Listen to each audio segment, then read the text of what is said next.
道内は昨日各地で激しい雨が降り、小樽市では1時間に37.5 ミリの激しい雨となりました。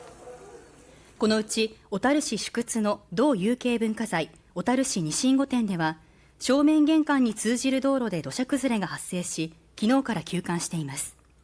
この土砂崩れで駐車場の軽乗用車が土砂で押される被害がありましたが、施設に被害はありませんでした。西隠御殿を管理する小樽水族観光社は、